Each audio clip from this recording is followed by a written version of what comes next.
सब्जी का ठेला उठाकर जंगल में घूम रही थी। सब्जी ले लो सब्जी, ताजी ताजी सब्जी, हरी हरी सब्जी, सब्जी ले लो सब्जी।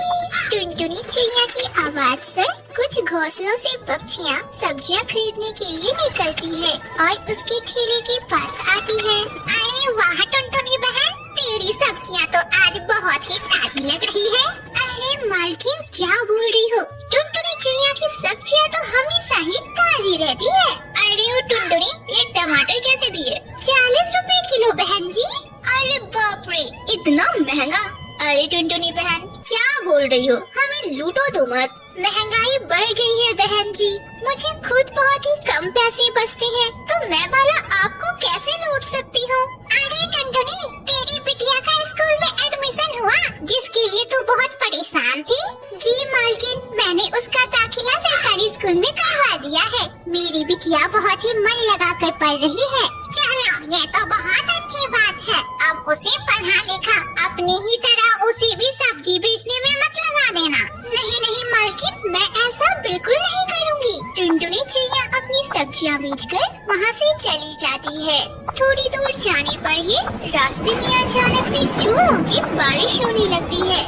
जब वह अपने घर पहुँचती है तो देखती है कि उसकी बिटिया लाली उसका इंतजार कर रही है। मम्मा तुम आ गई। मम्मा पता है सुबह से ही बहुत तेज बारिश हो रही है और स्कूल शिक्षिका ने कहा है कि लगातार 3 दिनों तक इस जंगल में भयंकर बारिश होगी, इसलिए उन्होंने हमें 3 दिनों की छुट्टी दे दी है। क्या उन्होंने ऐसा कहा? मैंने आज ही सब्जियों का स्टॉक नया कर लिया है। अगर 3 दिनों तक लगातार बारिश होती रही तो सारी सब्जियां खराब हो जाएगी। भगवान करे ऐसा ना हो। नहीं नहीं मम्मा, ऐसा नहीं होगा, आप चिंता मत करो। फिर दोनों माँ बेटी खाना खाते हैं और लाली चिड़िया अपनी माँ टुनटुनी की गोद में सो जाती है। इस समय टुनटुनी चिड़िया को अपने पति की बहुत याद आ रही थी। काश अभी आप जिंदा होते तो हमारी बिटिया अभी कितनी खुश होती। भगवान हमारे साथ ऐसा क्यों करते हैं?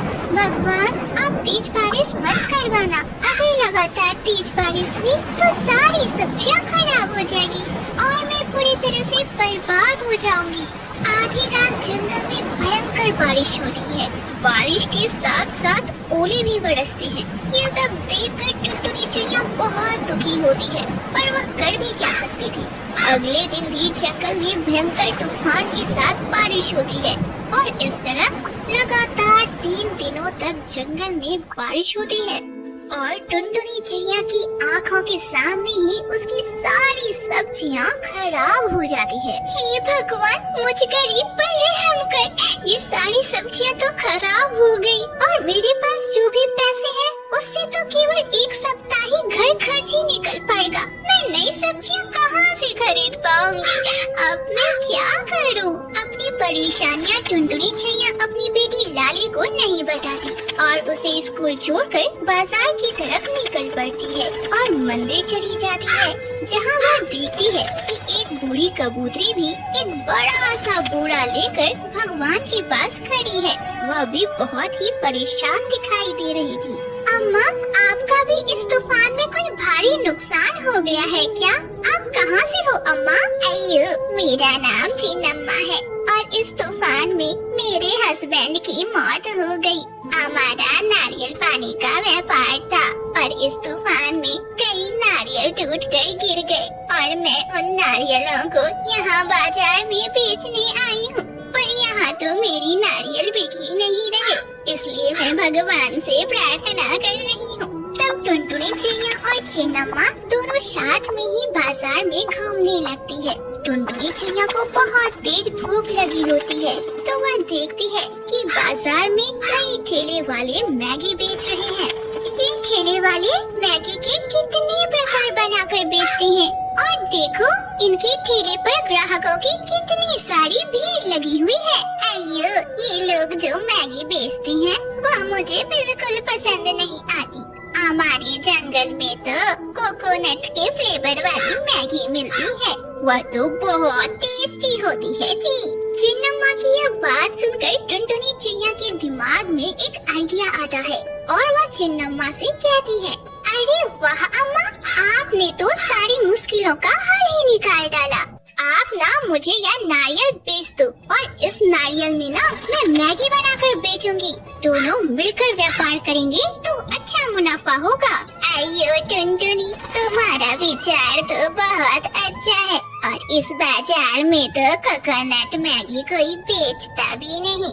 ठीक है, कल ही हम दोनों मिलकर इस बाजार में ठेला लगा देते हैं और सब भगवान पर छोड़ देते हैं।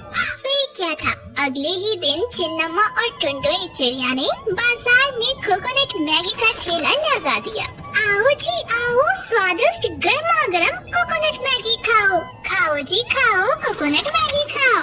आइयो आओ जी कोकोनट मैगी खाओ। बड़ी ही स्वादिष्ट और लाभदायक कोकोनट मैगी। चिन्नम्मा और टुनटुनी चिड़िया की आवाज सुन कुछ ग्राहक उसके ठेले पर आते हैं और स्वादिष्ट गर्मा गर्म नारियल मैगी खाते हैं। नारियल मैगी बहुत स्वादिष्ट होने की वजह से कुछ ही मिनटों में उसके सारे नारियल मैगी बिक जाते हैं और दोनों को बहुत अच्छा मुनाफा होता है।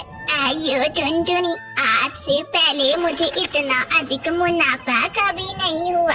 तुम्हारा नारियल मैगी बेचने का विचार तो बहुत बढ़िया था। अम्मा, आप यह बात मुझे क्यों बोल रही हो? अगर आप न होती तो यह व्यापार संभव ही नहीं था। आप आई तभी तो मुझे यह विचार आया। इस तरह टुनटुनी चिड़िया और चिन्नम्मा का यह नारियल मैगी व्यापार दिनों दिन तरक्की करने लगा। अब टुनटुनी चिड़िया और चिन्नम्मा अपनी अपनी बेटियों के साथ खुशी खुशी अपनी आगे की जिंदगी बिताने लगी। बहुत समय पहले की बात है, दूर किसी जंगल में बहुत सारे पक्षी आपस में मिलजुल कर रहा करते थे। उसी जंगल में एक टुनटुनी नाम की गरीब चिड़िया अपनी 2 मासूम सी छोटी छोटी बेटियों के साथ रहा करती थी। बड़ी बेटी का नाम जहाँ पिंकी था तो वहीं छोटी बेटी का नाम चिंकी था। टुनटुनी चिड़िया के घोंसले के सामने ही एक छोटा सा खेत था जहाँ पर टुनटुनी चिड़िया तरबूज की खेती किया करती थी और उन तरबूज को वह बाजार में बेचा करती थी। तरबूज बेचने से उसे जो पैसे मिलते थे उसी से वह किसी तरह अपनी दोनों बेटियों का लालन पालन करती थी। चिंकी पिंकी बेटा, जल्दी ठंड का मौसम आने वाला है और ठंड में कभी कभी बारिश भी होने लगती है, तो बिटिया हमें जल्द ही लकड़ियों का इंतजाम करना पड़ेगा और हमारे घर की मरम्मत भी करनी होगी। अगर हमने अपनी घोंसले की मरम्मत नहीं की तो वह बारिश में टूट जाएगी। हाँ माँ, हम दोनों जब बाहर खेल रहे थे तो पक्षी आंटी लोग बातें कर रही थी कि जल्दी बारिश होने वाली है। हाँ बिटिया, इसलिए मैं जंगल में लकड़ियाँ ढूंढने जा रही हूँ, तो तुम दोनों घर पर ही रहना और अपना ध्यान रखना। मम्मा हमें भी अपने साथ जंगल लेकर चलो ना, हम आपकी लकड़ियाँ ढूंढने में मदद करेंगे और हम भी कुछ लकड़ियाँ उठा कर लाएंगे। नहीं पिंकी बेटा, आप दोनों अभी बहुत छोटी हो, आप दोनों जब थोड़ी बड़ी हो जाओगी तब मेरे साथ जंगल जाना। अच्छा, अब मुझे देरी हो रही है, अब मैं चलती हूँ। इतना बोलकर टुनटुनी चिड़िया लकड़ियों की तलाश में जंगल के लिए निकल पड़ती है। वह जंगल पहुँचकर कई जगह लकड़ियों की तलाश करती है पर उसे एक भी लकड़ी नहीं मिलती और वह निराश होकर घर वापस आ जाती है। मम्मा आप आ गई और मम्मा आपने लकड़ियाँ नहीं लाई। क्या हुआ मम्मा, आप लकड़ी लेकर क्यों नहीं आई? पिंकी बेटा, लकड़ियाँ कहीं मिली ही नहीं। लगता है सभी पक्षियों ने अपने घर की मरम्मत करने के लिए लकड़ियाँ पहले ही चुन ली। हो सकता है कल मुझे दूसरे जंगल जाकर ही लकड़ियाँ ढूंढना पड़े। माँ, मुझे बहुत जोरों की भूख लगी है। अच्छा हुआ माँ कि आप आ गई। माँ, अब हमें कुछ खाने दे दो ना। हाँ चिंकी बेटा, अभी बना देती हूँ भोजन, उसके बाद तुम दोनों को गर्मा गर्म परोस दूंगी। टुनटुनी चिड़िया अपने बच्चों के लिए और अपने लिए गर्मा गर्म भोजन पकाती है और सभी खा पी कर सो जाते हैं। जब आधी रात होती है तो कड़कती बिजली के साथ जोरों की बारिश होने लगती है, जिसे सुनकर टुनटुनी चिड़िया की नींद खुल जाती है। अरे ये क्या, कितनी जोरों की बारिश हो रही है। अगर लगातार ऐसे ही बारिश होती रही तो मेरा यह घोंसला टूट जाएगा। तब मैं अपने बच्चों को लेकर कहाँ जाऊंगी? हे भगवान, मुझ जैसी गरीब चिड़िया पर रहम कर बारिश रोक दे भगवान, बारिश रोक दे। पर बारिश कहाँ सुनने वाली थी, वह तो लगातार होती ही जा रही थी। अब तो तेज तूफान के साथ जंगल में बारिश होने लगी थी, जिसकी वजह से टुनटुनी चिड़िया का घोंसला पूरी तरह से टूट जाता है और वह किसी तरह अपनी दोनों बेटियों की जान बचा पाती है। मम्मा, मम्मा, अब हम कहाँ जाएंगे? मम्मा, मुझे तो बहुत ठंड लग रही और मम्मा मुझे बहुत डर भी